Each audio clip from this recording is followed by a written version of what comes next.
50 वर्षांनंतर मानव पुन्हा चंद्राकडे. नासाचं Artemis 2 mission नेमकं काय? नमस्कार, मी प्रियंका आणि तुम्ही पाहताय आय लव्ह नगर न्यूज. तब्बल 50 वर्षांनंतर पहिल्यांदाच मानव चंद्राच्या जवळ जाणार आहे. होय, त्याला कारण सुद्धा तसंच आहे. अंतराळ संशोधन करणारी अमेरिकन संशोधन संस्था नासाने आर्टेमिस 2 हे मिशन केनेडी अंतराळ केंद्रावरून लॉन्च केले.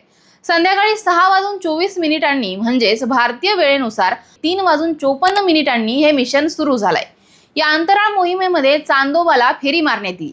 या मोहिमेमध्ये 4 अंतराळवीर सहभागी झाले आहेत. विशेष म्हणजे नासाने आर्टेमिस 2 या मिशनसाठी आवश्यक असलेली वेट टेस्टिंग पूर्ण केलेली नाही. यापूर्वी फेब्रुवारीमध्ये ही टेस्ट झाली, त्यावेळी गळती होत असल्याचं समोर आलं होतं.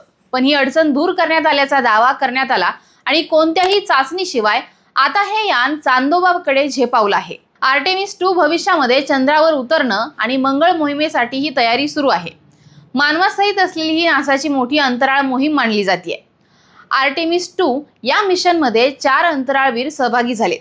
यामध्ये मोहीम प्रमुख रीड वाईजमॅन, मोहीम चालक विक्टर ग्लोवर, मोहीम तज्ज्ञ क्रिस्टिना कोच आणि कॅनडा येथील अंतराळ संस्थेचे सदस्य जेरेमी हॅन्सन यामध्ये सहभागी झाले आहेत.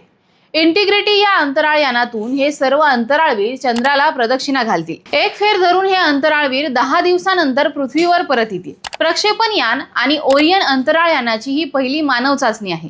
त्यामुळे भविष्यातील दीर्घकालीन चंद्र संशोधनासाठी आणि मानवाला मंगळावर पाठवण्यासाठी हे तंत्रज्ञान विकसित करण्यात येत आहे.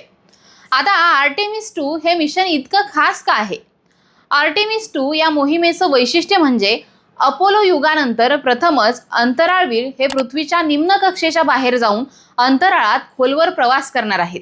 चंद्राच्या अंधाऱ्या बाजूवरून लुनार फ्लायबाय पूर्ण करणं हे या मोहिमेचं प्रमुख उद्दिष्ट आहे. जेव्हा हे अंतराळवीर चंद्राच्या दुसऱ्या बाजूला पोहोचतील तेव्हा ते पृथ्वीपासून सुमारे 4,50,000 किलोमीटर अंतरावर असतील.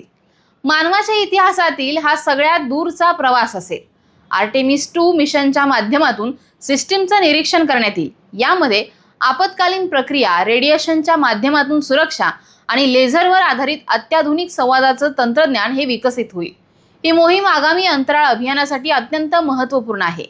या मोहिमेअंतर्गत चंद्रावर पुन्हा मानवाला उतरवण्याचा आणि मंगळ ग्रहावर सुद्धा अंतराळवीराला उतरवण्याची तयारी या मोहिमेमार्फत करण्यात येते. या मोहिमेचा केवळ इतकाच एक उद्देश नाहीये, तर चंद्रावर मानवी वसाहत तयार करण्यासाठी आणि मंगळ ग्रहावर देखील असाच वसाहतीचा प्रयोग राबवण्यासाठी ही मोहीम अत्यंत आवश्यक मानली जात आहे.